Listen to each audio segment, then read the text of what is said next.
Hello everyone. तो इस video में मैं आपको एसएससी जीडी का जो नया नोटिफिकेशन आया है उसके बारे में कंप्लीट डिटेल बताने वाला हूँ।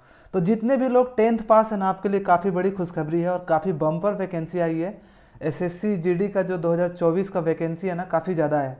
तो इस वीडियो में आपको डिटेल बताने वाला हूँ कि ये फॉर्म कब से कब तक अप्लाई होगा, एसएससी जीडी में आपको सैलरी कितनी मिलती है, आपकी पोस्टिंग कहाँ पे होती है, कितना कौन सा एज, कितना एज तक आप अप्लाई कर सकते हो, एजुकेशन क्वालिफिकेशन क्या होता है, एग्ज़ाम का प्रोसेस क्या होता है। तो ये सब चीज़ें मैं आपको डिटेल में बताने वाला हूँ। कितना वैकेंसी है, सारे अलग अलग डिपार्टमेंट में कितना वैकेंसी है, तो ये सब चीज़ें मैं आपको डिटेल में इसमें बताऊँगा और आपको क्लियर हो जाएगा कि आपको कैसे तैयारी करनी है और आपको इसको फॉर्म को भरना है या नहीं भरना है। ठीक है, तो चलते हैं, स्टार्टिंग से स्टार्ट करते हैं। सबसे पहले हम चलते हैं कि एप्लीकेशन एसएससी जीडी का आया है। ठीक है, इसको इसमें कहाँ कहाँ आपको होती है, जो CAPF में होता है, सेंट्रल आर्म पुलिस फोर्सेस में होता है, SSF में होता है और असम राइफल्स, ये सब वगैरह में आपका जो पोस्टिंग होती है, वर्दी वाली पोस्ट होती है ये। ठीक है, और कांस्टेबल की पोस्ट होती है।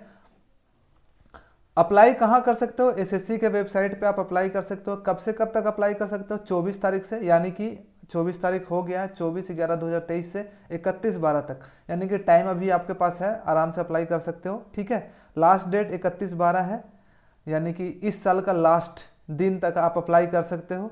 और उसके बाद जो एग्ज़ाम होने वाला है, इसका एग्ज़ाम 2 फेज में होगा। सबसे पहले कंप्यूटर बेस्ड एग्जामिनेशन होगा, जो कि फरवरी और मार्च के टाइम पे एग्ज़ाम होने वाला है। ठीक है, फरवरी से मार्च, काफ़ी दिन तक इसका एग्ज़ाम होता है क्योंकि काफ़ी ज़्यादा लोग इसको भरते हैं, तो बहुत सारे शिफ्ट में होता है। तो आप मान सकते हो कि फरवरी का मिड से लास्ट से स्टार्ट होगा और मार्च तक चलेगा आपका। ठीक है, अब आगे हम चलते हैं कुछ जो इंपॉर्टेंट है। हाँ, इसका सैलरी के बारे में, इसका सैलरी कितना है भाई, तो सैलरी जो ना पे मैट्रिक्स है उसमें लेवल 3 में है और इसका बेसिक सैलरी है 21,700 से लेकर के 69,100 तक। तो इसको आप सैलरी मत काउंट करो, ये सैलरी नहीं है, इसका 1.5 गुना लगभग आपको सैलरी मिलती है। ठीक है, तो आपको जो सैलरी लगभग मिलेगा वो आपको लगभग 42 से 45 हज़ार के आसपास आपको सैलरी मिलेगा, इन हैंड सैलरी स्टार्टिंग में। ठीक है, और ये बढ़ते बढ़ते आपका काफ़ी ज़्यादा हाई होगा, लेकिन स्टार्टिंग में जो आपको इन हैंड सैलरी 42 से 45 हज़ार के आसपास लगेगा, और ग्रॉस जो होगा 50 से 55 के आसपास आपको मिल जाएगा, दिल्ली जैसे शहर में, अगर दिल्ली में आपका सिलेक्शन होता है तो। लेकिन अगर छोटी सिटी में होती है तो इसका 4-5 हज़ार आप घटा सकते हो, 37-38 हज़ार आपको सेकंड क्लास सिटी जो सिटी है उसमें भी मिल जाएगा। 3 कैटेगरी के सिटी होते हैं, X category, Y category, Z. X category जो मतलब दिल्ली, मुंबई ये सब होते हैं। वाई कैटेगरी जैसे रांची हो गया, जैसे कि अहमदाबाद हो गया, ये सब जो सिटीज़ हैं, गुजरात हो गया, ये सब जो सिटी वाई कैटेगरी। और जेड जो सबसे कम होता है, वहाँ पे सैलरी थोड़ा और कम मिलता है, HRA का डिफरेंस होता है। नहीं तो सैलरी अगर दिल्ली जैसे महानगर में आपको मिलता है तो 42 से 45 हज़ार। अब चलते हैं वैकेंसी कितनी आई है भाई। वैकेंसी काफ़ी ज़्यादा वैकेंसी है, बम्पर वैकेंसी है, 26,146 है। लास्ट टाइम के कंपेरिजन में कम है, लेकिन फिर भी काफ़ी वैकेंसी है। ठीक है, मेल के लिए, मेल जो एस्पिरेंट्स हैं उनके लिए जो वैकेंसी है 23,347 और फीमेल्स के लिए 2,799। और ये कैटेगरी वाइज भी दिया हुआ है। जनरल कैटेगरी का 9,226, OBC का 3,257, EWS का 3,257, OBC का 4,776, ST का 2,354 और SC का 3,334। उसी तरह से फीमेल का भी कैटेगरी वाइज आपका दिया हुआ है। ठीक है, अब चलते हैं बात की एज लिमिट क्या है। एज लिमिट बहुत मैटर करता है, तो एज लिमिट 18 से 23 साल का जो जिसका उम्र होगा वही इसमें अप्लाई कर सकता है। ठीक है, तो और ये डेट कब से काउंट हो रहा है, 1/1/2024 को आपका अगर 18 साल हो जाता है और 23 साल से आपका एज कम है तब आप अप्लाई कर सकते हो। अगर आप 1/1/2024 को 18 साल से आपका कम एज है तब आप अप्लाई नहीं कर सकते, या फिर 23 से ज़्यादा हो गया तब भी नहीं। लेकिन कैटेगरी वालों को थोड़ा सा रिलैक्सेशन भी मिलता है, जो कि मैं आपको बताने वाला हूँ। तो यानी कि अगर आपका डेट ऑफ बर्थ 2/1/2001 से लेकर के 1/1/2006 के बीच में आता है तो आप आराम से अप्लाई कर सकते हो। अगर इस दिन भी आता है, 1/1/2006 के भी आता है तो अप्लाई कर सकते हो। लेकिन इसके बाद अगर आएगा ना 2/1/2006 को, तो आप अप्लाई नहीं कर पाओगे। या फिर इसमें इससे पहले 1/1/2001 को अगर आता है आपका डेट ऑफ बर्थ, तब भी आप अप्लाई नहीं करोगे, अगर आप जनरल कैटेगरी के हो और EWS कैटेगरी के हो तो नहीं। और अगर आप अदर कैटेगरी से बिलोंग करते हो, जैसे ST SC के लिए 5 साल का रिलैक्सेशन है, यानी कि 23 साल से लेकर के आप 28 साल तक का एज तक आप अप्लाई कर सकते हो। अगर आपका 28 भी हो गया और अगर आप SC ST हो तो अप्लाई कर सकते हो। OBC के लिए 3 साल का रिलैक्सेशन है, यानी कि आप 26 साल तक के एज है तब तक आप अप्लाई कर सकते हो। एक सर्विसमैन और ये सब बाकी चीज़ें हैं, चिल्ड्रन डिप्लॉयमेंट, ये सब चीज़ें उतना इंपॉर्टेंट नहीं है। लेकिन अगर ST SC हो तो 5 साल आपको रिलैक्सेशन मिलेगा, OBC के लिए आपको 3 साल मिलेगा, ठीक है। और उसके बाद फिर आगे जो इम्पोर्टेंट है क्या है, नीचे चलते हैं जल्दी से।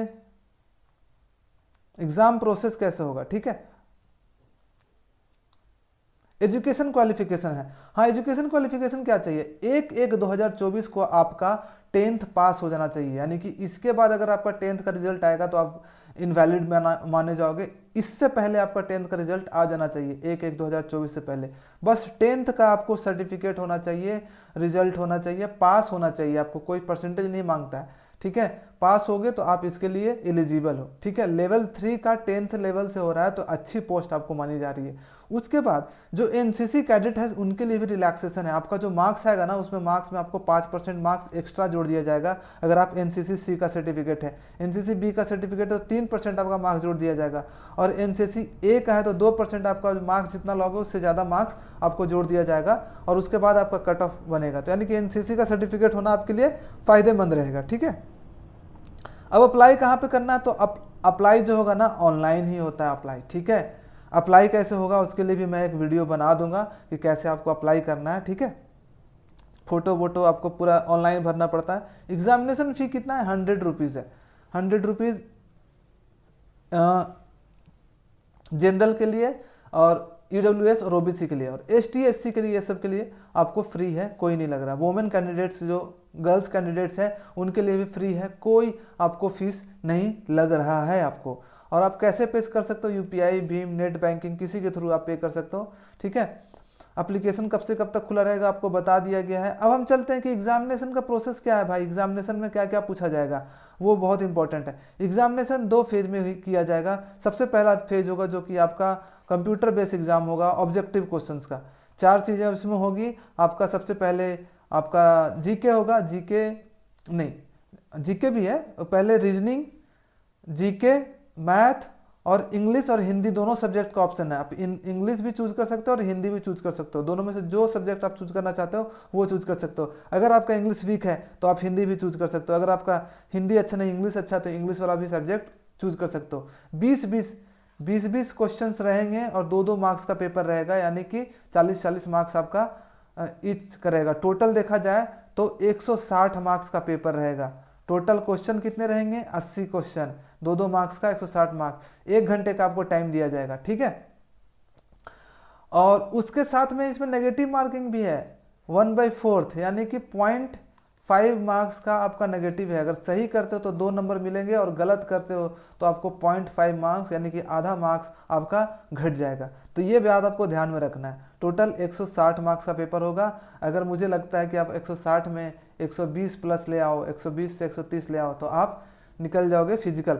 फिर उसके बाद क्या होगा, उसके बाद जो दूसरा फेज होगा जब इसका, तो इसका कट ऑफ निकलेगा। कट ऑफ निकलने के बाद आपको फिजिकल स्टैंडर्ड टेस्ट होगा, PET टेस्ट बोलते हैं, फिजिकल टेस्ट आपका होता है। फिजिकल टेस्ट में भी कुछ कुछ फिजिकल क्राइटेरिया आपका देखा जाता है। कैसे होता है, पहले जितना लोग पास होगा ना तो 8 गुना वैकेंसी का 8 गुना लोगों को फिजिकल में अब मतलब कि लिया जाएगा और फिजिकल टेस्ट करवाया जाएगा। क्या क्या फिजिकल स्टैंडर्ड आपका एफिशिएंसी टेस्ट में होगा, तो मेल कैंडिडेट्स के लिए क्या होगा, 2 तरह का टेस्ट होगा। एक तो पहला 5 किलोमीटर का दौड़ना होगा आपको 24 मिनट में, ठीक है। आप एक बार ट्राई कर लेना अगर आप फिजिकली फिट हो कि नहीं हो। और उसके बाद फीमेल्स के लिए होगा कि 1.6 किलोमीटर यानी 1600 मीटर 8.5 मिनट में आपको दौड़ना पड़ेगा। और सेकंड एक और रेस होगा जिसमें कि 1.6 किलोमीटर आपको 7 मिनट में कंप्लीट करना होगा मेल के लिए, और फीमेल के लिए 800 मीटर का फिर से दौड़ होगा जो कि 5 मिनट में कंप्लीट करना होगा, ठीक है। तो दोनों के लिए डिफिकल्ट है, ये इजी नहीं होता, लगता है आपको इजी लेकिन ये इजी नहीं होगा। इसका आपको तैयारी स्टार्टिंग से ही करना पड़ेगा तभी होगा आपका, ठीक है। फिजिकल स्टैंडर्ड भी कुछ चाहिए होता है, जैसे कि आपका हाइट वगैरह भी आपको इसमें देखा जाएगा। हाइट में कितना जाएगा देखा जाएगा, मेल के लिए 170 सेंटीमीटर आपका होना चाहिए और फीमेल के लिए 157 सेंटीमीटर आपका हाइट होना चाहिए, तभी आप इसमें एलिजिबल होगा। अगर आपका 170 सेंटीमीटर से कम अगर हाइट हो गया तो आप एलिजिबल नहीं हो, और या फिर 157 से कम गर्ल्स के लिए एलिजिबल नहीं हो। लेकिन कुछ अगर आप शेड्यूल ट्राइब के हो, एसटी से बिलोंग करते हो, तो मेल के लिए 162.5 और फीमेल के लिए 150 भी चल जाएगा। ठीक है, नॉर्थ ईस्ट से हो तो 157 सेंटीमीटर, और गढ़वाली वगैरह कुछ कुछ दिया हुआ आप यहाँ पढ़ सकते हो। जो मिजोरम, सिक्किम ये सब से बिलोंग करते हैं नॉर्थ ईस्ट से, उनके लिए थोड़ा हाइट में रिलैक्सेशन मिल जाता है। ठीक है, चेस्ट भी आपका देखा जाता है, चेस्ट मेल कैंडिडेट के लिए बिना फुलाए आपका चेस्ट 80 सेंटीमीटर आपका मेजरमेंट होना चाहिए, और कम से कम 5 सेंटीमीटर तक आप जब सांस लो तो आपका 5 सेंटीमीटर तक फूल जाना चाहिए, यानी कि 80 सेंटीमीटर से 85 सेंटीमीटर तक आपका होना चाहिए। 80 सेंटीमीटर बिना फुलाए और 85 सेंटीमीटर फुला करके आपका चेस्ट का होना चाहिए। ठीक है, ये बहुत इंपॉर्टेंट है, नहीं तो आप रिजेक्ट कर दिए जाओगे। ठीक है, लेकिन कुछ कुछ रिलैक्सेशन भी है। जो एसटी कैटेगरी के हैं 76 सेंटीमीटर अनएक्सपेंडेड बिना फुलाए हुए, और 5 सेंटीमीटर आपको फुलाना पड़ेगा उसके बाद। और उसी तरह से जो कुमाऊनी है, मराठास है, आसाम से, हिमाचल प्रदेश से रहने 78 सेंटीमीटर, और मिनिमम एक्सपेंशन 5 सेंटीमीटर होना चाहिए। उसी तरह से नॉर्थ ईस्ट वगैरह वाले जो सिक्किम, नागालैंड वगैरह के लोग हैं, वहाँ के कैंडिडेट्स हैं, उनके लिए 77 सेंटीमीटर चाहिए, और 5 सेंटीमीटर आपको चेस्ट फुलना चाहिए। Chest measurement of female candidate is not taken, और गर्ल्स के लिए चेस्ट मेजरमेंट नहीं देखा जाएगा। वेट भी आपका देखा जाएगा proportional to height and age age पर मेडिकल स्टैंडर्ड। मेडिकल स्टैंडर्ड के हिसाब से आपका वेट और वेट देखा जाएगा कि आपका वेट एज के अनुसार सही है नहीं है कि नहीं, ओवर वेट तो नहीं हो, अंडर वेट तो नहीं हो, ये भी आपका देखा जाएगा। वो मेडिकल प्रैक्टिशनर ही आपको देख करके बताएगा। इसलिए आपको बहुत ज़्यादा पतला भी नहीं होना है, बहुत ज़्यादा मोटा भी नहीं होना चाहिए, आपको फिट होना चाहिए। ठीक है, अब मेडिकल एग्जामिनेशन में भी होगा। ठीक है, मेडिकल एग्जामिनेशन के लिए भी आपको शॉर्ट लिस्टेड किया जाएगा। मेडिकल एग्जामिनेशन में आपको सब चीज़ देखा जाता है, मेडिकल टेस्ट होगा, आपका आई टेस्ट वगैरह भी इसमें किया जाएगा। ठीक है, वैसे आई टेस्ट का इतना ज़्यादा बताया नहीं गया कि ये सब होगा कि नहीं, फिर भी आपको लगता है कि आई टेस्ट वगैरह भी इसमें होगा। मेडिकल एग्जामिनेशन है तो आपको फ्लैट फुट वगैरह देखा जाएगा, कोई मेजर बीमारी तो नहीं है, ये सब भी चेक किया जाएगा। तो वैसा नहीं होना चाहिए, बस टैटू वैटू आप नहीं बनवा कर रखना, फोर्स वाले में चेक होता है ज़्यादा, टैटू वगैरह सब नहीं होना चाहिए आपका। ओके, तो यही है चीज़ें, बस और कुछ नहीं है। मोड ऑफ एग्जामिनेशन मैंने आपको बता ही दिया कि आपका क्या है, एनसीसी कैडेट्स के लिए भी बता दिया, और कहाँ कहाँ आपका होगा। बीएसएफ में, बॉर्डर सिक्योरिटी फोर्स में होगा, सेंट्रल इंडस्ट्रियल फोर्स में होगा, आपको सीआरपीएफ में होगा, सेंट्रल रिजर्व फोर्स में होता है, सशस्त्र सीमा बल में होगा, आईटीबीपी में, ये सब जगह पे आपका पोस्टिंग होगा। और इसकी जो पोस्टिंग होती है ऑल इंडिया होती है, स्टेट वाइज आपकी वैकेंसी मानी जाती है। जब आप फॉर्म भरोगे ना तो आपको 2 प्रेफरेंस मांगा जाएगा। एक तो आपका प्रेफरेंस जो होगा, एक तो होगा आपका ये वाला प्रेफरेंस मांगा जाएगा कि किस में आप जाना चाहते हो, कौन से सर्विस में, सीआरपीएफ में जाना चाहते हो ये, प्लस साथ में स्टेट वाइज भी आपका कट ऑफ अलग अलग निकलता है। आपको स्टेट पूछा जाएगा कि कौन सा स्टेट आपका प्रायोरिटी है, आपको स्टेट वाइज डालना है कि मेरा पहला प्रायोरिटी बिहार है, उसके बाद फिर झारखंड है, फिर यूपी है, ऐसे करके आपको भरना होता है। ठीक है, और सारे स्टेट का जो कट ऑफ होता है अलग अलग होता है। और ओबीसी सर्टिफिकेट वगैरह आपको बना लेना है, यानी कि फॉर्म भरने का जो लास्ट डेट है ना, उससे पहले आपका सर्टिफिकेट बना हुआ होना चाहिए। एसटी, एससी, ओबीसी सर्टिफिकेट जो है वो सब बना होना चाहिए। ठीक है, ठीक है, तो ये है जो लास्ट डेट है ना फॉर्म भरने का, उससे पहले आपका पूरा सर्टिफिकेट बना होना चाहिए। तो जिसका भी सर्टिफिकेट नहीं बनाए हो, अभी क्या करो, अप्लाई कर दो, ताकि आपका 31/12/2023 तक, इस साल के अंत तक आपका certificate ST, SC, OBC certificate जो भी है आपका बन जाना चाहिए। और जो सर्टिफिकेट होगा सेंट्रल लेवल का होगा, सेंट्रल गवर्नमेंट का लिए जो एलिजिबल होता है ना वो होता है, स्टेट सर्टिफिकेट नहीं होना चाहिए। मतलब सेंट्रल गवर्नमेंट में जो एलिजिबल होता है वही होता है। 2 तरह के सर्टिफिकेट बनते हैं, एक स्टेट गवर्नमेंट के लिए बनता है जो जॉब के लिए, और एक सेंट्रल के लिए। तो सेंट्रल गवर्नमेंट के जॉब के लिए जो एलिजिबल होता है वो सर्टिफिकेट आपको बनवाना है। ठीक है, और उसके लिए मैं डिटेल वीडियो बना दिया हूँ, वो वीडियो आप मेरा डिस्क्रिप्शन में देख सकते हो। तो ये सब चीज़ें हैं, और अगर आपको फिर भी कोई डाउट है तो आप पूछ सकते हो कमेंट बॉक्स में, मैं उसको रिप्लाई करने की ज़रूर कोशिश करूँगा। तो thank you so much for watching this video. और हाँ, इसका अगर डिटेल स्ट्रैटेजी वीडियो आपको चाहिए, अगर इसका डिटेल स्ट्रैटेजी वीडियो चाहिए तो आप कमेंट बॉक्स में लिख सकते हो। बहुत जल्दी मैं इसका एक डिटेल स्ट्रैटेजी वीडियो, 3 मंथ्स का स्ट्रैटेजी वीडियो आपको बना दूंगा, जिसमें कि सब चीज़ मैं अच्छे से बताऊंगा कि आपको कैसे पढ़ना है, कौन सा बुक से पढ़ना है, कहाँ से टेस्ट लगाना है, सब चीज़ें मैं बता दूंगा। तो अगर आपको स्ट्रैटेजी वीडियो चाहिए तो आप कमेंट बॉक्स में लिखो, कमेंट बॉक्स में जितने ज़्यादा कमेंट्स आएंगे उतने जल्दी मैं वो वीडियो आपके लिए बनाऊंगा। ठीक है, तो thank you so much for watching this video. जल्दी मिलते हैं एक नए वीडियो के साथ, नए मोटिवेशन के साथ। चलो बाय बाय।